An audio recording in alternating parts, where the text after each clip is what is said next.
je suis un peu quand même indigné dans ce domaine, parce qu'on nous a beaucoup parlé de la primaire, on nous a, comme je l'ai dit, beaucoup donné des leçons en nous expliquant que c'était le summum du processus démocratique. Qui vous a donné des leçons? Oh bah tout, la droite, le PS, puisque nous étions les seuls à ne pas faire de primaire, et donc, en quelque sorte, ma candidature aurait perdu de sa légitimité de ce fait. Macron n'a pas fait non plus, mais là, Mélenchon en non plus. Hein. l'occurrence, si vous voulez, on est confronté à un candidat qui a été choisi dans le cadre de la primaire de la droite et du centre, et il semblerait que toute une série de personnes souhaitent en fait faire fi en fait de ce vote et changer le candidat pour mettre à sa place celui qui a été battu lors de la primaire. Ça veut dire que vous ne comprenez pas les voix dans le camp de François Fillon pour des choses clairement qui appellent à son retrait ou qui demandent une autre candidature? Honnêtement, je pense que ça pose un vrai problème démocratique, parce que moi je pense un petit peu quand même à ceux de la droite et du centre qui sont allés voter, qui ont payé 2 € pour se choisir un candidat, pour écarter d'ailleurs Alain Juppé, parce que clairement il y a eu une volonté d'écarter Alain Juppé,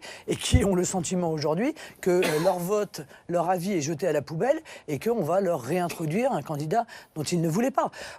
Tout ça en dit long, si vous voulez, sur le respect que beaucoup dans la classe politique française ont, ou plutôt l'absence de respect qu'ils ont du processus démocratique dans son ensemble. Au contraire, les gens dont vous parlez invoquent le respect. Disons que la primaire a eu lieu avant que François Fillon a parlé entre-temps, et que ce qu'il a dit a été contredit par les faits, et que donc lui-même, invoquant la morale, n'était plus en conformité avec ses propos, et donc avait menti aux Français. D'accord, mais dans ces cas-là, monsieur, s'il y a des gens au sein de cette famille politique qui ont le souhait d'avoir un autre candidat, ils ont qu'à le susciter. Mais remplacer quelqu'un qui a été choisi dans un cadre démocratique par quelqu'un qui a été rejeté par ce même cadre démocratique, ça pose quand même un léger problème. Enfin, moi, ça me pose un problème.